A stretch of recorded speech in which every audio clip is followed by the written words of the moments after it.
ವಿಜಯಪುರ ನಗರದಲ್ಲಿ ಇವತ್ತು ಸರ್ಕಾರಿ ಮೆಡಿಕಲ್ ಕಾಲೇಜ್ ಆಗಬೇಕು ಅಂಥೇಳಿ ತುಂಬ ಸಹ ಒಂದು ಹೋರಾಟ ನಡೀತಾ ಇದೆ. ಒಂದು ಮಾತು ಭಾಳ ಸ್ಪಷ್ಟವಾಗಿ ಹೇಳ್ತಾರೆ, ಹೋರಾಟಗಾರರ ಬಗ್ಗೆ ನನಗೆ ವೈಯಕ್ತಿಕವಾಗಿ ಗೌರವ ಇದೆ. ಎಲ್ಲ ಹೋರಾಟಗಾರರನ್ನ ನಾನು ಬೆಂಗಳೂರಿನಲ್ಲಿ ಮುಖ್ಯಮಂತ್ರಿಗಳನ್ನ ಭೇಟಿ ಮಾಡಿಸಿ ಆ ಸಂದರ್ಭದಲ್ಲಿ ಮುಖ್ಯಮಂತ್ರಿಗಳು ಸ್ವಲ್ಪ ವೈಯಕ್ತಿಕ ಕಾರಣಗಳಿತ್ತು ಮತ್ತು ಇನ್ನೊಂದು ಮೀಟಿಂಗ್ ಕೂಡ ಇತ್ತು ಅಂದರು. ಹೀಗಾಗಿ ಹೋರಾಟಗಾರರು ನಮ್ಮ PPP ಮೆಡಿಕಲ್ ಕಾಲೇಜ್ ಬೇಡ, ಗೌರ್ಮೆಂಟ್ ಮೆಡಿಕಲ್ ಕಾಲೇಜ್ ಆಗಬೇಕು ಅಂತ ಹೇಳಿದರು. ಮುಖ್ಯಮಂತ್ರಿಗಳು ಹಾಗಾದರೆ ಅದು ಸರ್ಕಾರಿ ಮಾಡಬೇಕಾದ್ರೆ ಹಣ ಬೇಕಾಗ್ತದೆ, ಎಲ್ಲ ಬೇಕಾಗ್ತದೆ,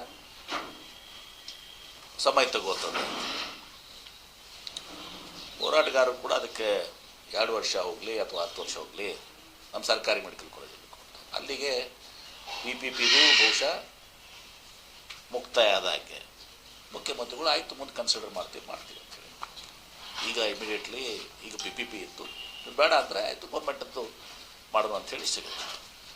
ಇದಾದ್ಮೇಲೂ ಕೂಡ ಅವ್ರು ಯಾಕೆ ಹೋರಾಟ ಮುಂದುವರಿಸ್ಕೊಂಡಿದ್ದಾರೆ ಅನ್ನೋದು ನಾನು ತಿಳಿದು, ಅದಾಗಿನೂ ಕೂಡ ನಾನು ಇನ್ನೊಮ್ಮೆ ಮುಖ್ಯಮಂತ್ರಿಗಳ ಹತ್ರ ಕರ್ಕೊಂಡು ಹೋಗಿ ನಾನೇ ಸ್ಪಷ್ಟವಾಗಿ ಇನ್ನೊಮ್ಮೆ ಮುಖ್ಯಮಂತ್ರಿಗಳಿಗೆ ಹೇಳ್ತೇನೆ, ನಮ್ಮಲ್ಲಿ PPP ಬೇಡ, ಸರ್ಕಾರಿ ಮೆಡಿಕಲ್ ಕಾಲೇಜ್ ಆಗಲಿ, ಶೀಘ್ರದಾಗಲಿ ಏನ್ರಿ ಅದರ PPP ಬೇಡ, ಸರ್ಕಾರಿ ಮೆಡಿಕಲ್ ಕಾಲೇಜ್ ಆಗಬೇಕು. ನಾನೇ ಕೂಡ ಸ್ಪಷ್ಟವಾಗಿ ತಿಳಿಸಿ ಮುಖ್ಯಮಂತ್ರಿಗಳಿಗೆ ಮನವರಿಕೆ ಮಾಡಿಕೊಡ್ತೇನೆ, ಭಾಳ ಸ್ಪಷ್ಟವಾಗಿ ಹೇಳ್ತೇನೆ. ಆದರೆ ಈ ಹೋರಾಟದಲ್ಲಿ ಅನೇಕ ಮಂದಿ, ಅದ್ರಾಗ ಎಲ್ಲರೂ ಅಲ್ಲ, ಕೆಲವು BJP, ಎಲ್ಲ BJPಯವರಲ್ಲ, ಕೆಲವು BJP ನಮ್ಮ ಜಿಲ್ಲೆಯ ಪುಡಾರಿಗಳು, ಗಿರಾಕಿಗಳು ಹೋಗಿ ಇನ್ನೇನೋ ಮಾತಾಡ್ದನ್ನ ನನಗೆ ಯೂಟ್ಯೂಬನ್ನು ಕಳಿಸಿದ್ದಾರೆ. ಅವ್ರ ಹೆಸರನ್ನ ತಗೊಳಕ್ಕೂ ಹೋಗೋದಲ್ಲ. ಕೆಲವೊಂದು ಗಿರಾಕಿಗಳು ಆ ಕೆಲಸ ಮಾಡಿದವು. ಆದರೆ ಇದು PPP ಹೇಗೆ ಬಂತು ಅಂಥೇಳಿ ಇವತ್ತು ದಿವಸ ಎಲ್ಲರಿಗೂ ಗೊತ್ತಾಗಬೇಕಿತ್ತು. ಈ PPP ಕಾನ್ಸೆಪ್ಟ್ ವಿಜಯಪುರದಾಗ ಹೆಂಗೆ ಬಂತು? ಬಿಡಪ್ಪ ಒಂದು ನಿಮಿಷ ಪ್ಲೀಸ್, ಕುತ್ಕೊಂಡ್ಬಿಡ್ರಿ ಪ್ಲೀಸ್. ಈ PPP ಕಾನ್ಸೆಪ್ಟ್ ವಿಜಯಪುರದಾಗ ಹೆಂಗೆ ಬಂತು? ನಾನು ಈ BJPಯವ್ರಿಗೆ ವಿಶೇಷವಾಗಿ ಮತ್ತು ಹೋರಾಟಗಾರರಿಗೂ ಕೂಡ, ಈ PPP ಪ್ರಾರಂಭ ಆಗಿದೆ BJPಯಿಂದ.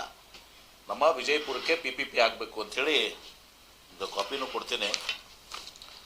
ಹಿಂದೆ 22ರಲ್ಲಿ BJP ಸರ್ಕಾರ ಇದ್ದಾಗ ಅಂದು ನಮ್ಮ ಸಚಿವರಾಗಿದ್ದಂಥ ಡಾಕ್ಟರ್ ಸುಧಾಕರ್ ಅವರು ಮತ್ತು ನನಗನ್ಸ್ಬಿಟ್ಟು ಬೊಮ್ಮಾಯಿಯವರು ಮುಖ್ಯಮಂತ್ರಿ ಆಗಿದ್ದರು.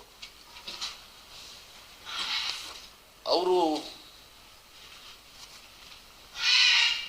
ಈ ಒಂದರಿಂದ 9/5 ಕಾಪೀಸ್ ಕೊಡ್ತೀನಿ ನಿಮಗೆ. 9/5/2000 ರಾಜ್ಯದ 11 ಜಿಲ್ಲೆಗಳಲ್ಲಿ ಸಾರ್ವಜನಿಕ ಖಾಸಗಿ ಸಹಭಾಗಿತ್ವದಲ್ಲಿ ವೈದ್ಯಕೀಯ ಕಾಲೇಜು ಪ್ರಾರಂಭಿಸಲು ಹಾಗೂ ಜಿಲ್ಲಾಸ್ಪತ್ರೆ ಉನ್ನತೀಕರಿಸಲು ಐಡೆಕ್ಸ್ ಸಂಸ್ಥೆಯ ಸೇವೆಯನ್ನು 3,24,50,00,000 ವೆಚ್ಚದಲ್ಲಿ ಟ್ರಾನ್ಸಾಕ್ಷನ್ ಅಡ್ವೈಸರಿ ಆಗಿ ಪಡೆಯಲು ಕರ್ನಾಟಕ ಸಾರ್ವಜನಿಕ ಸಂಗ್ರಹಣೆಗಳ ಪಾರದರ್ಶಕತೆ ಅಧಿನಿಯಮ 1999 ಕಲಂ 4J ಅಡಿಯಲ್ಲಿ 4G ಎಕ್ಸಂಪ್ಷನ್ ವೈದ್ಯಕೀಯ ಶಿಕ್ಷಣ ಪಾರದರ್ಶಕ ಕಾಯ್ದೆಗೆ ವಿನಾಯಿತಿ ನೀಡಿದೆ. ಉತ್ತಮ ಗುಣಮಟ್ಟದ ಸೇವೆಯನ್ನು ಸಮಂಜಸ ದರದಲ್ಲಿ ಸಂಗ್ರಹಿಸುವುದು ವೈದ್ಯಕೀಯ ಶಿಕ್ಷಣ ಇಲಾಖೆ ತಡೆಪಡಿಸುವುದು. ಆಮೇಲೆ ಅದು Naveen Raj Singh, secretary to government of medical education, ಅವರು ಒಂದು ಪತ್ರ ಬರೀತಾರೆ. Letter of award LOA for providing advice services for government of advice service for developing medical colleges and upgrading the district hospital 11 district of Karnataka under PPP network. ಅದೇ same subject. ಆಮೇಲೆ ಸದನದಲ್ಲೂ 12 ಸಲ ಉತ್ತರನೂ ಕೊಟ್ಟಿದ್ದಾರೆ. ಅದನ್ನು ಥೋಡಿ ಇದಾವೆ, ಅದನ್ನು ಹಾಜರುಪಡಿಸೋಕ್ಕೆ ಹೋಗೋದಿಲ್ಲ. ಸದನದ ಕಾಪಿ ನಾನು ಕೊಡಲಿಕ್ಕೆ ಅದನ್ನು. ಮತ್ತು ಇತ್ತೀಚೆಗೆ ಮೊನ್ನೆ ಡಿಸೆಂಬರ್ 8, 2025 ಈಗ 15 ದಿವಸ ಇದೆ, 15 ದಿವಸ ಇದೆ, ಕೇಂದ್ರ ಸರ್ಕಾರ centre pushes PPP medical college nation wide 11 projects get nod under new funding model. India's push to expand medical school under the districts has entered a new center with that level private ಅದೆಲ್ಲನೂ ಕೂಡ ಅದ್ರ ಬಗ್ಗೆ ಹಿಡಿದು ಆ copy ಕೊಡ್ತೀನಿ. ನಾ ಹೇಳೋದು ಇಷ್ಟೇ, ಹೋರಾಟಗಾರರು ಅದು ಇಂಡಿಪೆಂಡೆಂಟ್. ಅದು ಈ ಬಿ ಜೆ ಪಿಯವ್ರು ಹೋಗೇನು ಅಲ್ಲಿ ಹೋಗಿ ಭಾಷಣ ಮಾಡ್ತದಲ್ಲ, ಇದನ್ನು ಹೋರಾಟಗಾರರು ಮೊದಲು ಅರ್ಥ ಮಾಡ್ಕೋಬೇಕು. ಮತ್ತು ಈ ಬಿ ಜೆ ಪಿದವ್ರದ್ದು ಸ್ವಲ್ಪ ಗೊತ್ತಾಗಬೇಕು ಇವರಿಗೆ ಅಂತೇಳಿ ನಾನು ಈ ಪ್ರೆಸ್ ಕಾನ್ಫರೆನ್ಸ್ ಕರೆದಿದ್ದೀನಿ. ಇದೇನು ದೊಡ್ಡ ವಿಷಯ ಅಲ್ಲ. ಆದರೆ ಈ ಪಿ ಪಿ ಪಿ ಅನ್ನೋದು ಸ್ಟಾರ್ಟ್ ಆಗಿದ್ದೇ ಇವರಿಂದ 22ದಾಗ. ಅವಾಗ ಯಾಕೆ ಇವ್ರು ಗೌರ್ಮೆಂಟ್ ಅಂತ ಮಾಡಬೇಕು ಅಂತ ಅನ್ನಲಿಲ್ಲ. ಅದು ಇಬ್ಬರು ಪ್ರಶ್ನೆಗಳು ಕಡೆ ಕೇಳಿದಾರೆ, ಇಬ್ಬರು 3 ಜನ ಪ್ರಶ್ನೆಗಳು ಕೂಡ ಸಂಸದಲ್ಲಿ ಕೇಳಿದ್ದಾರೆ. ಮತ್ತು ಕೇಂದ್ರ ಸರ್ಕಾರ ನರೇಂದ್ರ ಮೋದಿ ಎಲ್ಲ privatisation P P P medical college Narendra Modi ಅವರು ಅದಕ್ಕೊಂದು ಮಾಡೆಲ್ಲೇ ಮಾಡಿದ್ದಾರೆ ಪಿ ಪಿ ಪಿಗೆ. ಈ ಬಿ ಜೆ ಪಿಯವ್ರಿಗೆ ಹೋಗುವಲ್ಲಿ ನರೇಂದ್ರ ಮೋದಿ ಅವ್ರಿಗೆ ಹೇಳ್ಬೇಕಲ್ಲ, ಪಿ ಪಿ ಪಿ ಬೇಡ, ಗೌರ್ಮೆಂಟ್ ಆಗಬೇಕು ದೇಶದಲ್ಲಿ ಅಂತ ಹೇಳಬೇಕು. ನಾನು ಭಾಳ ನೇರವಾಗಿ ಒಂದು ಹೇಳ್ತೇನೆ, ಇದು ಪಿ ಪಿ ಪಿ ವಿಜಯಪುರದಲ್ಲಿ ಮೆಡಿಕಲ್ ಕಾಲೇಜ್ ಹಾಕಬೇಕು ಅನ್ನೋದನ್ನು ಕನಸಿನ ಕೂಸು ಯಾರ್ದಾದ್ರೆ ಅದು ಬಿ ಜೆ ಪಿಯವರು. ನಿನ್ನೆ ನಾನು ಕೆ ಡಿ ಪಿ ಎಲ್ಲೇ ಹೇಳಿಬಿಟ್ಟೆ, ನೀವು ಅಷ್ಟರ ಭಾಳ ಜನ ಹೋಗಿದ್ರೆ ಕಲ್ತೈತಿ, ನೀವಿದ್ರಿ ಹೇಳಿದ್ನೆಲ್ಲೂ ಯಾರು ಕೇಶವ ಪ್ರಸಾದ್ ಮತ್ತು ರವಿಕುಮಾರ್ಗೆ ಅಲ್ಲಿ ಇದ್ದಾಗ ಸಮಕ್ಷ ಮಾಡಿದೆ, ಮಾಡಿದ್ದು ನೀವಪ್ಪ ಅಂತ ಹೇಳಿದೆ. ಆದರೆ ಅದೇನೇ ಇರಲಿ, ಅಂದರೆ ಜಸ್ಟ್ ಐ ಆಮ್ ಹೈಲೈಟಿಂಗ್, ಇದು ಬಿ ಜೆ ಪಿಯವ್ರದ್ದು ನರೇಂದ್ರ ಮೋದಿಯವ್ರ ಪಾಲಿಸಿ, ಸೆಂಟ್ರಲ್ ಗೌರ್ಮೆಂಟ್ ಪಾಲಿಸಿ ಅದಾಗೆಲ್ಲ ಹೇಳಿದಾರೆ. ಅದ್ರಾಗ ಹೇಳಿ ಐಡಿಯಾಕ್ಕೆ ಕೊಟ್ಟು ಒರ್ಜಿ ಎಕ್ಸಾಮ್ಷನ್ ತೊಗೊಂಡು ಎಲ್ಲ ಮಾಡಿದಂಥವ್ರು ಬಿ ಜೆ ಪಿಯವರು. ಈಗ ಅಲ್ಲಿ ಹೋಗಿ ಭಾಷಣ ಮಾಡ್ತಾರೆ ನಮ್ಮ ವಿರುದ್ಧ. ಅವ್ರ ಬಗ್ಗೆ ತಕರಾರಿದೆ, ನಾವು ಹೋರಾಟಗಾರ ಬಗ್ಗೆ ನಮ್ಗೆ ತಕರಾರಿಲ್ಲ, ಭಾಳ ಸ್ಪಷ್ಟ ಹೇಳ್ತೇನೆ. ಇವ್ರು ಹೋಗಿ ಅಲ್ಲಿ ನನ್ನ ಹೆಸರು ತಗೊಳ್ಳೋಲ್ಲ, ಬರೀ ಪುಡಾರಿಗಳು ಅದಾವ ಕೆಲವೊಂದು ಗಿರಾಕಿಗಳು ಅಂದರೆ ಭಾಷಣ ಮಾಡಿದ್ರೆ ನನಗೂ ನೋಡಿದ್ದೀನಿ. ಅದಕ್ಕೆ ಸ್ವಲ್ಪ ಇವ್ರನ್ನ ಹೋರಾಟಗಾರರು ಇವ್ರ ಬಗ್ಗೆ ಅರ್ಥ ಮಾಡ್ಕೋಬೇಕು ಅಂತ ಅಷ್ಟೇ ನಮ್ಮದು. ಏನ್ರಿ ಇವ್ರನ್ನ ಇವತ್ತು ಇಂಡಿಪೆಂಡೆಂಟಾಗಿ ನೀವು ಮಾಡಿರಿ, ಹೋರಾಟ ಮಾಡಿ, ನಿಮಗೆಲ್ಲ ನಮ್ಮ ಬೆಂಬಲ ಇದೆ ಅದಕ್ಕೆ. ಮತ್ತು ನಾನು ಈ ಕಾಪೀಸ್ ನಿಮ್ಗೆ ಕೊಡ್ತೀನಿ. ನಾನು ಇನ್ನೊಮ್ಮೆ ಮುಖ್ಯಮಂತ್ರಿಗಳನ್ನ ಭೇಟಿ ಮಾಡಿಸಿ, ನಮ್ಮಲ್ಲಿ ಪಿ ಪಿ ಪಿ ಬೇಡ ಅಂದಿದಾರಲ್ಲ, ಪಿ ಪಿ ಪಿ ಬೇಡಪ್ಪ, ಗೌರ್ಮೆಂಟ್ ಆಗಲಿ ಅಂಥೇಳಿ ಇವತ್ತು ದಿವಸ ನಾನು ಮುಖ್ಯಮಂತ್ರಿಗಳಿಗೆ ಬಲವಾಗಿ ಅವರು ಪ್ರತಿಪಾದನೆ ಮಾಡಿ ಪಿ ಪಿ ಪಿ ಬೆಟ್ಟಲ್ಲಿ ಗೌರ್ಮೆಂಟ್ ಕಾಲೇಜ್ ಆಗಲಿಕ್ಕೆ ನನ್ನ ಎಲ್ಲ ರೀತಿಯ ಪ್ರಯತ್ನಗಳನ್ನ ಮಾಡ್ತೀನಿ. ಮತ್ತು ಪಿ ಪಿ ಪಿಯನ್ನು ಕೈ ಬಿಡಲಿಕ್ಕೆ ನಾನು ಮಾಡ್ತೀನಿ, ಸ್ಪಷ್ಟವಾಗಿ ಹೇಳ್ತೀನಿ. ನನಗೆ ಏನು ಬಸವರಾಜ್ ಏನ್ರಿ ಹೆಡಿಂಗ್ ಬರ್ಬೇಕು ನಾಳೆ ಏನ್ರಿ, ಬಿ ಜೆ ಪಿಯವರು ಅನ್ಯಾಯ ಮಾಡಿದ್ದು, ಬಿ ಪಾಡ್ರು ಅನ್ಯಾಯ ಮಾಡಬೇಡಿ ಅಂತ ಬಂದಿತ್ತಲ್ಲ, ಬಿ ಜೆ ಪಿಯವರು ಅನ್ಯಾಯ ಮಾಡಿದ್ದು ಅಂತೇಳಿ ನಾಳೆ ಬರಬೇಕಲ್ಲ ಹೆಡಿಂಗ್. ಅದು ಏನ್ರಿ, ನಾ ಯಾರಿಗೂ ಅನ್ಯಾಯ ಮಾಡೋ ಪ್ರಶ್ನೆ ಬರೋಲ್ಲ. ನಾನು ಯಾವಾಗ ಕ್ಲಾರಿಫೈ ಮಾಡಿದ್ದೇನೆ. ಅಲ್ಲ, ಈಗ ನಾನೀಗ ಆಮೇಲೆ ಬರೆದು ಕೊಡೋದು ಬಿಡೋದು ಅದೆಲ್ಲ ಪದ್ಧತಿ ಇಲ್ಲ. ಸುಮ್ಮನೆ ಅವ್ರಿಗೆ ಯಾರಿಗೋ ತಲೆಗೆ ಹಾಕಿ ಹಿಂಗೆ ಸುಮ್ಮನೆ ದಾರಿ ತಪ್ಪಿಸ್ತಾ ಇದ್ದಾರೆ. ಮುಖ್ಯಮಂತ್ರಿಗಳು ಹೇಳ್ತಾರೆ, ಸರ್ಕಾರ ಮುಖ್ಯಮಂತ್ರಿಗಳು ಹೇಳ್ತಾರೆ, ಆಯ್ತಪ್ಪ ಪಿ ಪಿ ಪಿ ಮಾಡೋದಲ್ಲ, ನಾವು ಗೌರ್ಮೆಂಟೇ ಮಾಡ್ತೀವಿ, ಈ ವರ್ಷ ಆಗ್ಬೋದು, ಮುಂದಿನ ವರ್ಷ ಆಗ್ಬೋದು, ಒಟ್ಟು ಗೌರ್ಮೆಂಟ್ ಕಾಲೇಜಸ್ ಮಾಡಬೇಕು ಅಂತೇಳಿ ಇವರು ಹೇಳ್ಯಾರ. 2 ವರ್ಷ ಹೋಗಲಿ 10 ವರ್ಷ ಹೋಗಲಿ ಅಂತೇಳಿ ಹೋರಾಟಗಾರೇ ಒಂದು ಬಂದಾಗ ಮತ್ತಿಲ್ಲಿ ಬಂದು ಮತ್ತಿಲ್ಲಿ ಇದು ಮಾಡಿದಾರೆ. ಆದರೆ ಹೋರಾಟಗಾರ ಬಗ್ಗೆ ನಾನು ಏನೋ ಮಾತಾಡೋದಲ್ಲ, ಗೌರವ ಇದೆ, ಅವರು ಇದು ಮಾಡಲಿ. ಮುಂದೆ ಇನ್ನೊಮ್ಮೆ ಅವ್ರಿಗೆ ಸಮಾಧಾನ ಆಗಿಲ್ಲ ಅಲ್ಲಪ್ಪ, ನಮ್ಮವ್ರದಾರ ಆಯಿತು, ಇನ್ನೊಮ್ಮೆ ಮುಖ್ಯಮಂತ್ರಿಗಳು ಭೇಟಿ ಮಾಡಿಸಿ ಇವತ್ತು ದಿವಸ ಕೂಡ, ಯಾಕಂದ್ರೆ ಅವತ್ತು ಸ್ವಲ್ಪ ಗಡಿಬಿಡಿಯಾಗಿ ಇದ್ದರು, ಇಲ್ಲ ಅಂತಲ್ಲ. ಅವ್ರ ಮನೆಯವ್ರಿಗೆ ಇವತ್ತು ಹಾಸ್ಪಿಟ್ಲಿಗೆ ಅಡ್ಮಿಟ್ ಆಗಿದ್ದು, ಒಂದು ಮೀಟಿಂಗ್ ಇತ್ತು, ಆ ಮೀಟಿಂಗ್ ತರಾತುರಿಯಲ್ಲಿ ಇರ್ತಿತ್ತು. ಇಂಥ ಒಂದು ಇದರಾಗ ಕೂಡ ಭೇಟಿಯಾಗಿದೆ, ಅದು ದೊಡ್ಡದವತ್ತು ದಿವಸ. ಹೀಗಾಗಿ ಇನ್ನೊಮ್ಮೆ ಭೇಟಿ ಮಾಡಿಸಿ ಮುಖ್ಯಮಂತ್ರಿಗಳಿಗೆ ನಾನು ಭಾಳ ಸ್ಪಷ್ಟವಾಗಿ ನೇರವಾಗಿ ಅವರೆಲ್ಲರ ಸಮಕ್ಷಮದಲ್ಲಿ ಒಂದು ಗೌರ್ಮೆಂಟ್ ಮೆಡಿಕಲ್ ಕಾಲೇಜ್ ಆಗಬೇಕು ಅಂತೇಳಿ ನಾನು ನನ್ನ ಎಲ್ಲ ರೀತಿಯ ಪ್ರಯತ್ನಗಳನ್ನ ಒತ್ತಾಯವನ್ನು ಮಾಡಿಸುವ ಮೂಲಕ ಇಲ್ಲಿ ಪಿ ಪಿ ಪಿ ಮಾಡಿಕೊಡೋದಲ್ಲ, ಗೌರ್ಮೆಂಟೇ ಆಗಬೇಕು, ಇವತ್ತಾಗಲಿ ನಾಳೆ ಆಗಲಿ ಎಂದರೆ ಆಗಲಿ ಆಗಬೇಕು ಅನ್ನೋ ವಿಷಯದಿಂದ ನಾನೆಲ್ಲ ರೀತಿ ಇದು ಮಾಡ್ತೇನೆ. ಗೌರ್ಮೆಂಟ್ ಆಗಲಿ ಅದಕ್ಕೆ ನಮ್ಮಸಲಿ ಇವತ್ತಾಗಲಿ 10 ವರ್ಷ ಆದಮೇಲೆ ಆಗಲಿ ಅದ್ರ ಬಗ್ಗೆ ಅವ್ರ ವಿಷಯ ಇದು ಅವರು ಪಿ ಪಿ ಪಿ ನಾವು ಕೈ ಬಿಡಾಕತ್ತೀವಿ ಅಂತ ಹೇಳಿ ಅಟ್ಲೀಸ್ಟ್ ನಾವು ಅಫಿಷಿಯಲಿ ಮಾಡಿ ಬಿಡಿದ್ರೆ ನಮ್ಗೆ ನೋಡಿ, ಅದೆಲ್ಲ ಹಾಗೆಲ್ಲ ಬರೋದಲ್ಲ. ಮುಖ್ಯಮಂತ್ರಿ ಹೇಳಿದಾರೆ ಅದನ್ನು ಅರ್ಥ ಮಾಡ್ಕೋಬೇಕು. You also don't talk like ಅದು ಅದ ನೋಡಿ, ಪಿ ಪಿ ಪಿ ಎಲ್ಲ ಕೊಡ್ತೀನಿ ನಾನು ಹಾಗೆಲ್ಲ ಮಾಡಿದ ಮುಖ್ಯಮಂತ್ರಿ ಹೇಳ್ಯಾರ, ಮನೇನು ಹೇಳ್ಯಾರ, ರೈಟಿಂಗ್ನಾಗ ಕೊಡು ಬಿಡು ಇದೆಲ್ಲ ದಿಸ್ ನಾಟ್ ದ ವೇ. ಇದು ಗೌರ್ಮೆಂಟ್ ಓಟ್ ಫಂಕ್ಷನ್ ಹಂಗಾದ್ರೆ ದಿನ ಎಲ್ಲ ಯಾಕೆ ಹೇಳ್ತಾರೆ, ಎಲ್ಲ ಹೋರಾಟ ಮಾಡೋಣ ರೈಟಿಂಗ್ನಾಗ ಕೊಡು ಮುಖ್ಯಮಂತ್ರಿ ಅಂದ್ರೆ ನಾನ್ ಸೆನ್ಸ್ ಅದು. I will try my best. ಮುಖ್ಯಮಂತ್ರಿಗಳು ಹಣಕಾಸಿನ ಕೊರತೆ ಇದೆ, ನಮಗೆಲ್ಲ ಭಾಳ ಕಷ್ಟ ಇದ್ದಾವೆ. ಆಮೇಲೆ 2 ಸಲ ನಾನು ಕ್ಯಾಬಿನೆಟ್ನಾಗ ಹೇಳಿದ್ದೀನಿ. ನಮ್ಮ ಕಲೀಬಿನೊಬ್ಬರು ಮಿನಿಸ್ಟ್ರು ಇದ್ದರು, ಶಿವಾನಂದ ಪಾಟೀಲ್ ಇದ್ದರು, ಅವಾಗ 2 ಸಲ ನಾನೇ ಹೇಳಿದ್ದೀನಿ ಮುಖ್ಯಮಂತ್ರಿಗಳಿಗೆ. ಒಂದು ಸಲ ಈ ಕಡೆ ನನ್ನ ಮ್ಯಾಗ ಅಪಾದನೆ ಐತ್ರಿ, ಅದು ಹೇಳಿದ್ದೀನಿ. ನಾನು ಶಿವಾನಂದ ಪಾಟೀಲ್ ಹೆಸರು ತೊಗೊಂಡು, ಎಲ್ರಿ ಶಿವಾನಂದ ಪಾಟೀಲ್, ನಾನು ನಿಮ್ಮ ಹೆಸರು ಮಾಡಿಲ್ರಿ ಅಂತ ಹೇಳಿದ್ರು. ಬ್ರದರ್ ಅದೊಂದು ಹೇಳ್ತೀನಿ, ಬ್ರದರ್ ನಾನು ಮಾಡಿಲ್ಲ ಅಂತ ಹೇಳಿದ್ರು. ಏನ್ರಿ ಆಮೇಲೆ ಮೊನ್ನೆ ಒಮ್ಮೆ ಕನಕ್ಪುರದು ಇದೇನೋ ರಾಜೀವ್ ಗಾಂಧಿ ಫಂಡ್ನಾಗ ಇವತ್ತು ಕನಕ್ಪುರಕ್ಕೆಲ್ಲ ತೊಗೊಂಡಿದ್ರು. ನಾನು ರಾಜೀವ್ ಗಾಂಧಿ ಫಂಡ್ಸನ್ನ ನೀವು ಈ ಥರ ತೊಗೊಳ್ಳೋದು ಸರಿಯಲ್ಲ, ಅದನ್ನು ರಿಸರ್ಚು ಯೂನಿವರ್ಸಿಟಿ ಕಾನ್ಸೆಪ್ಟ್ ಅಂದರೆ ಏನಿದೆ ನಿಮ್ಗೆ ಗೊತ್ತಿದೆ.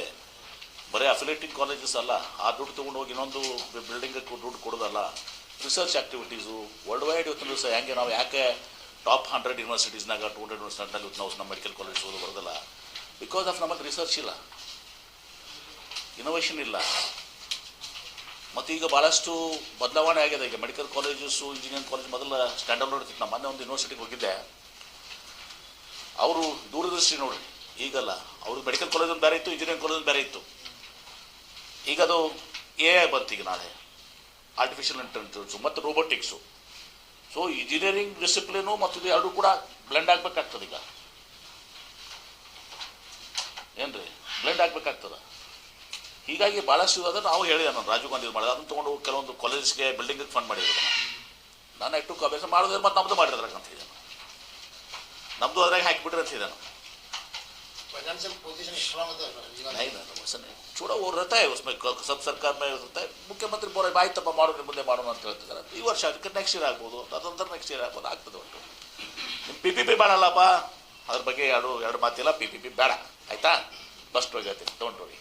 ಒಂದೇ ಸರ್, ಅದು ಹೋರಾಟಗಾರರು ಅಲ್ಲಿಂದ ಅಲ್ಲಿ ಹೇಳ್ಬೇಕು ಅವ್ರಿಗೆ, ನಮ್ಗೆ ದೇ ಶುಡ್ ಫೀಲ್ ಕಂಫರ್ಟಬಲ್, ನಮ್ಮ ಪರವಾಗಿದೆ ಅಂತ ಎದ್ದು. ನೋಡಪ್ಪ, ನಾನು ವೇಟ್ ಮಾಡಿಸಿದ್ದೀನಿ, ಆಗಿದೆ. ಒಬ್ಬ ಇನ್ನೊಂದು ವೇಟ್ ಮಾಡಿಸ್ತೀನಿ, ಆಯ್ತಾ? ಏನ ನೈನ್ತ್ ಬರ್ತಾನೆ ಸಿಗ್ಬೇಕಾದ್ರೆ ಅವತ್ತೇ ವೇಟ್ ಮಾಡ್ಸೋಣ ಅಂತ. ಬೇಕಾದ್ರೆ ನೈನ್ತ್ ಬೇಕಾದ್ರೆ ಮಾಡಿ ವೇಟ್ ಮಾಡ್ಸೋಣ ಅಂತ. ಅವ್ರಿಗೇನಾಗ್ಯದ ಒಂದು ಮುಖ್ಯಮಂತ್ರಿ ಗಡಿಬಿಡಿ ಆಗಿದ್ರಲ್ಲ, ಹೇಳಿದ್ರು ಮುಖ್ಯಮಂತ್ರಿ ಭಾಳ ಸ್ಪಷ್ಟವಾಗಿ ಹೇಳಿದಾರೆ. ಮತ್ತು ನನ್ನ ಕಡೆ ಮೋಸ್ಟ್ಲಿ ರೆಕಾರ್ಡಿಂಗ್ ಇರಬೇಕದು. ನಮ್ಮ ಹಿರೇಮಠ ರೆಕಾರ್ಡಿಂಗ್ ಐತಾನ, ಅವತ್ತನ್ನು ತೋರ್ರಿ ತೊಗೊಂಡಿದ್ದೆ. ಆ ರೆಕಾರ್ಡಿಂಗ್ ಕ್ಲಿಪ್ ಕೊಡಿಸ್ಬಿಡ್ರಿ, ಎಲ್ಲರಿಗೂ ಗೊತ್ತಾಗ್ಬಿಡ್ತೈತಿ.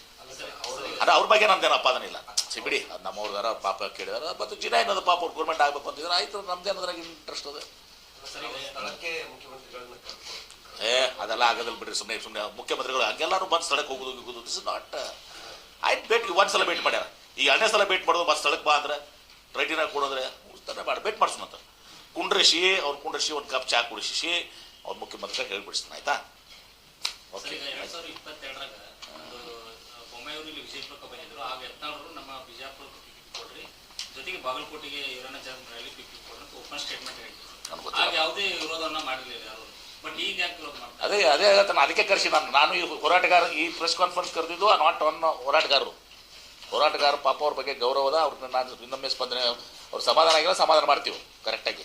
ಆದರೆ ಇಲ್ಲಿ BJP ಅವ್ರು ಏನು ಹೋಗಿ ಭಾಷಣ ಮಾಡ್ತಿದ್ರಲ್ಲ, ಇವ್ರದ್ದು ಹುಡುಕ್ ಗೊತ್ತಾಗಬೇಕಲ್ಲ. ಅವರು ಈ PPP ತಂದವ್ರೆ ಇವರೇ.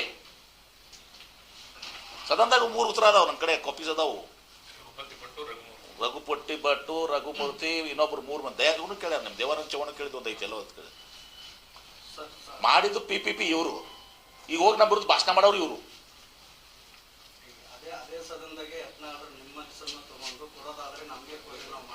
ನೋಡಿ, ನಾನು ಹೇಳ್ತಾರಲ್ಲ, PPP ಆದಾಗ ಒಂದು ವೇಳೆ PPP ಎಲ್ಲರೂ ಒಪ್ಪಿದಾಗ ನಾವು ಬೇಡಿದವ್ರು ಪಾರ್ಟಿಸಿಪೇಟ್ ಮಾಡ್ತಿದ್ದೀವೋ ಬಿಡ್ತಿದ್ದೀವೋ ಅದೆಲ್ಲನೂ ಕೂಡ ನೋಡಬೇಕಾಗ್ತದಲ್ಲಿ. ಏನ್ರಿ PPP ಇದು ಈಗ ಪ್ರಶ್ನೆನೇ ಬರೋದಲ್ಲ. ನಂದು 250 ಅಡ್ಮಿಷನ್ ಅದ, 2 ಮೆಡಿಕಲ್ ಕಾಲೇಜ್ ಇಲ್ಲೇ ಅದ. ಈಗ ಬಿಜಾಪುರದಾಗ 150, 100 ಒಂದು ಮೆಡಿಕಲ್ ಕಾಲೇಜ್. ನಮ್ಗೆ 250 ಇಂಟೇಕ್ ಅದ. 2 ಮೆಡಿಕಲ್ ಕಾಲೇಜ್ ಹೀಗಾಗಿ ನಮ್ದು ಐತಿಲ್ಲ ಸ್ಟ್ರೆಂತ್. ಆಯ್ತಪ್ಪ, PPP ಇದ್ದಿದ್ರೆ ಯಾವುದು ಕಾಂಟ್ರವರ್ಷಿಯಲ್ PPP ಇದ್ದಾಗ BLD would have had the right to participate or not to participate. ಅದು ಹೆಂಗಿರ್ತದೆ, ಸುಮ್ಮನೆ ಹುಡುಗಾಟಿಕೆ ಅಲ್ಲ. PPP ದಾಗ ವಯಬಿಲಿಟಿ ನೋಡ್ಬೇಕಾಗ್ತದೆ. ಈಗ ನಾಳೆ PPP ದಾಗ ಈಗ ಕ್ವಶನ್ ಬರೋದಿಲ್ಲ, ಆ ಪ್ರಶ್ನೆ ಉದ್ಭವಿಸೋದಿಲ್ಲ. ವಯಬಿಲಿಟಿ ನೋಡ್ಬೇಕಾಗ್ತದೆ. ನಾಳೆಪ್ಪ ಏನು ಈಗ BLD ಇನ್ವೆಸ್ಟ್ ಮಾಡ್ತಿದ್ರು, ಮತ್ತೊಬ್ರು ಇನ್ವೆಸ್ಟ್ ಮಾಡ್ತಾರೆ, ಅವ್ರು ವಯಬಿಲಿಟಿ ನೋಡ್ತಾರೆ. ಏನೇನೈತಪ್ಪ ಏನೇನೈತಲ್ಲ ನೋಡ್ಕೊಂಡು ಇದು ಮಾಡ್ತಾರೆ. ಆಮೇಲೆ PPP ದಾಗೂ ಭಾಳಷ್ಟು ತಪ್ಪು ಕಲ್ಪನೆ ಏನು ಕೊಡ್ತಿದ್ರು. Government seats are there, government seats are not there ಅಂತಲ್ಲ. ಗೌರ್ಮೆಂಟ್ ಸೀಟ್ಸ್ ಇಂಥ ಇದೆ ಅಲ್ಲೇನು. ಈ ಗೌರ್ಮೆಂಟೇ ಏನಾರೇ ಮಾಡ್ಯಾರ, ಎಷ್ಟು 15-20% ಏನಾರೇ ಮಾಡ್ಯಾರಲ್ಲ. ಎಷ್ಟು ಮಾಡ್ಯಾರಿ? 15-20% ಮಾಡಿದಾರೆ. 20% ಏನಾರೇ ಮಾಡ್ಯಾರ ಅವರು. ಇರಲಿ, ಅದನ್ನೇ ಇರಲಿ, ನಮ್ಗೆ ಯಾಕೆ ಪ್ರಶ್ನೆ ಉದ್ಭವಿಸೋದಿಲ್ಲ. ಅಂದ್ರೆ ಆಗ it was different. We might have participated, we may not have participated, depending upon the ನಮ್ಮ ಎಲ್ಲರೂ ಕೂಡ ನಮ್ಮ ಡಾಕ್ಟರ್ಸ್ ಏನು ಅಡ್ವೈಸ್ ಮಾಡ್ತಿದ್ರು, ಅದ್ರ ಪ್ರಕಾರ ಆಗ್ಬೋದಾಗಿತ್ತು. ಈಗ ಅದು ಪ್ರಶ್ನೆ ಬರೋದಲ್ಲ. ನಾನು ಹೇಳೋದು ಇಷ್ಟೇ, ಈ ಬಿ ಜೆ ಪಿಯವ್ರನ್ನ ನಾಟಕ ಮಾಡತ್ತಾರಲ್ಲ, ಹೋಗಿ ಅಲ್ಲಿ ಭಾಷಣ ಮಾಡೋದು ಏನ್ರಿ, ಪ್ರಚೋದನಕಾರಿ ಮಾತಾಡೋದು ಏನ್ರಿ, ಈ ಹೋರಾಟಗಾರರು ಅರ್ಥ ಮಾಡ್ಕೋಬೇಕಲ್ಲ. ಈಗ ಈ ಹೋರಾಟಗಾರರಿಗೆ ಕಳಿಸ್ತೀವಿ ನಾವು ಕಾಪಿ ಅವ್ರಿಗೂ ಒಂದು ಅರ್ಥ ಗೊತ್ತಾಗಬೇಕಲ್ಲ. ಅಂದ್ರೆ ಅವ್ರು ಮಾಡಲಿ, ಇಂಡಿಪೆಂಡೆಂಟ್ ಪಕ್ಷಾತೀತವಾಗಿ ಮಾಡಲಿ ಹೋರಾಟಗಾರರು, ವಿ ಹ್ಯಾವ್ ನೋ ಅಬ್ಜೆಕ್ಷನ್, ಪಕ್ಷಾತೀತವಾಗಿ ಅವ್ರು ಮಾಡಲಿ. ಅವ್ರು ಇವ್ರನ್ನ ಕರ್ಕೊಂಡು ಏನಾರು ಮಾಡಿದರೆ ಅದು ರಾಜಕೀಯ ಆಗ್ತದೆ. ಇಷ್ಟೇ ನಾನು ಹೇಳೋದು. ನಿಮ್ಮ ಪಾರ್ಟಿಯವರು ಭಾಗವಹಿಸಿದ್ದಾರೆ, ಜೆಡಿಎಸ್ನವರು ಭಾಗವಹಿಸಿದ್ದಾರೆ, ನಾನು ಭಾಗವಹಿಸಿದನಲ್ಲ, ಎಲ್ಲರೂ ಭಾಗವಹಿಸಿದ್ದಾರೆ, ನಾನು ಭಾಗವಹಿಸಿದ್ದೀನಿ. ಪಕ್ಷಾತೀತವಾಗಿ ಆಗಿದ್ದಾರೆ. ಹಾಂ, ಆದರೆ ಇದನ್ನು ಭಾಷಣ ಮಾಡಿದ್ದು ನಾನು ಒಂದು ಸ್ವಲ್ಪ ಕಳಿಸಲ್ಲ ನಿಮ್ಗೆ, ಕಳಿಸಿರೋದು ಆ್ಯಸ್ ಇಟ್ ಈಸ್ ಹಾಕ್ತೀರಾ ನೀವು? ಹಾಂ, ಕಳಿಸ್ಬಿಡ್ತೀನಿ ಅದನ್ನು. ನಮ್ಮ ಕಡೆ ವಿಡಿಯೋಸ್ ಅದಾವೆ, ಕಳಿಸ್ಬಿಡ್ತೀನಿ. ನಮ್ಗೆ ಸ್ಟ್ರೇಟ್ ನಿಮಗೆ ಕಳಿಸ್ತೀನಿ. ಫುಲ್ ಅದಾಗ ಏನೇನು ಬರ್ದಾರಲ್ಲ, ಏನೇನು ಮಾತಾಡ್ತಾರಲ್ಲ ಅದೆಲ್ಲ ಬರ್ಬೇಕು ನಿಮ್ಮ ಪೇಪರ್ನ ಕೊಟ್ಟು ಕಳಿಸ್ತೇನೆ. ನಾನು ಎಲ್ಲರೂ ಕಳಿಸ್ತೇನೆ. ಅಲ್ಲಿ ಭಾಷಣ ಮಾಡಿದ್ದು ಕೈ ಇದು ಮಾಡಿದ್ದು ನಂದು ಹೇಳಿದ್ನಲ್ಲ, ಮಾಡಲಿ. ಬಿ ಜೆ ಪಿಯವರು ಪಾಪ ಇದು ನಾವು ಹಿಂದಕ್ಕೆ ನಾವು ಪಿ ಪಿ ಮಾಡಿದ್ದೀವಿ, ನಮಗೆ ತಪ್ಪಾಗಿದೆ, ಈಗ ಸರ್ಕಾರ ಆಗಲಿ ಅಂತ ಹೇಳಿ, ಐ ನೋ ಅಬ್ಜೆಕ್ಷನ್. ಆದರೆ ಪಿ ಪಿ ಕಾಂಗ್ರೆಸ್ನವ್ರು ಮಾಡಾಕತ್ತಾರ, ಏನೇನೋ ಮಾತಾಡಿದಾರೆ ಗೊತ್ತು. ಕೈಲಿ ಆಗಲಿಲ್ಲ ಅಂದ್ರೆ ಪಟ್ಟಿ ಎತ್ತಿ ಮಾಡ್ತೀವಿ. ಹಾಂ, ಮಾಡಿ. ಯಾರು ಅವ್ರ ಕೈಲಿ ಆಗಲಿಲ್ಲ ಅಂದ್ರೆ ಪಟ್ಟಿ ಯಾರು ಹೇಳ್ಯಾರ? ಬೀಜಗಳು ನಾನು ಈಗ ಸರ್ ಅದು ಫ್ಲೋರ್ ಆಫ್ ದ ಹೌಸ್ ಅಲ್ಲಿ ಶೂನ್ಯವಳಿಯಲ್ಲಿ ಅಶೋಕ್ ಮನಿಗಳಿವರು ಪ್ರಸ್ತಾಪ ಮಾಡಿ ಸರ್. ಅಶೋಕ್ ಮನಿಗಳು ಕಾಂಗ್ರೆಸ್ ಶೂನ್ಯವಳಿಯಲ್ಲಿ ಅಧಿವೇಶನ ನಾನು ಇಷ್ಟು ಹೇಳಿದ್ದೀನಿ, ಬಿಟ್ಬಿಡ್ಬಿಡ್ತು. I don't know to track rock more ಬಿಡಿ. ಅದು ಸಂಬಂಧಪಟ್ಟ ಏನು actually supported government medical college, but ಅವ್ರು ಏನು ಅಂದ್ರೆ ಎರಡು ಮೆಡಿಕಲ್ ಕಾಲೇಜ್ ಖಾಸಗಿ ಬಿಜಾಪುರದಲ್ಲೂ ನಮ್ಮ ಸಿಂದಗಿಯಲ್ಲಿ ಇದೇ ಸರ್ಕಾರಿ ಮೆಡಿಕಲ್ ಕಾಲೇಜ್ ಸಿಂದಗಿಯಲ್ಲಿ ಬೇಕಂದ್ರೆ ದಟ್ ವಾಸ್ ಈಸ್ ಡಿಫರೆಂಟ್. ಏನು ತಪ್ಪಿದೆ ಅವರು? What is wrong? ಸಿಂಧಿಗಾಗ ಆಗಬಾರ್ದ, ಇಂಡಿಯಾಗ ಆಗಬಾರ್ದ? ಇಂಡಿಯಾಗ ಅವನು ಜಿಲ್ಲಾನೇ ಕೇಳ್ತಾರಲ್ಲ ನಮ್ಮ ಬಾಸ್ಕಿ. ಏನು ಸರ್, ಈಗ ಎರಡು ಇನ್ಫ್ರಾಸ್ಟ್ರಕ್ಚರ್ ಐತಿ, 150 ಇರಲಿ ರೀ. ಅವ್ರು ಸಿ ಯು ಶುಡ್ ಅಂಡರ್ಸ್ಟ್ಯಾಂಡ್. ನೀನೇ ಎಮ್ ಎಲ್ ಆಗಿದ್ರೆ ನೀನು ಸಿಂಧಿಗೆ ಮೇಲೆ ಆಗಿದ್ರೆ ನೀನು ಅದಕ್ಕೆ ಹೇಳ್ತೀನಿ, ನಮ್ಮ ಅಧ್ಯಕ್ಷರೇ ಆಗತ್ತೆ. ಬಗನಾಕರ್ ಆಗ್ಯಾರ, ಮತ್ತು ಇವ್ರು ಯಾಕೆ ಆಗ್ಬಾರ್ದು? ನಾಳೆ ನಮ್ಮ ಶೂಟಿಂಗ್ ಮೇಲೆ ನಮ್ಮ ಅಶೋಕ್ ಮನ್ಮೋಹನ್ ಶೂಟಿಂಗ್ ಬರ್ತಾರೆ. ನಮ್ಮ ಅಲ್ಲ, that see every M L A has got right ಏನ್ರಿ. ನಾವು ಇಂಡಿಯಾಗ ಆಗಬೇಕು, ನಾವು ಸಿಂಧಿಗಾಗ ಆಗಬೇಕು, ತಪ್ಪಲ್ಲ. What is wrong in that? ಹೌದು, ಅವ್ನು ಕೇಳ್ಯಾರ. ಬಟ್ ಸರ್ಕಾರ will look into what all facilities ಅದೇ ಬೇರೆ ಅದಾವೆ. ಅದನ್ನು ಆ ಎಕ್ಸಸೈಸ್ ಆಗ್ತದೆ. ಬಟ್ ಅವರು ತಮ್ಮ ಮತಕ್ಷೇತ್ರ ಜನರಿಗೆ ಹೇಳ್ಬೇಕ ಬೇಡ? ಒಂದೇ ಮೆಡಿಕಲ್ ಕಾಲೇಜ್ ಫಂಡ್ ಇಲ್ಲ ಅನ್ನಕತ್ತೀರಿ ಸರ್, ಇನ್ನ ಎಲ್ಲಾ ಕಡೆ ಹೇಗಾಗ್ತದೆ? ಅಲ್ಲ, ಬಿಜಾಪುರ ಬದಲಿ ಅಲ್ಲಾಗತ್ತೆ ಯಾರು ಸಿಂಧಿಗಾಗ ಸರ್ ಅದ್ರ ಜೊತೆಗೆ ಒಬ್ಬರೇಶ್ವರ ಸರ್ ಈಗ ಮೇನ್ ಹಾಂ, ಬಿಡ್ರಿ ಸಾಕಿರಿ ಸಾಕು.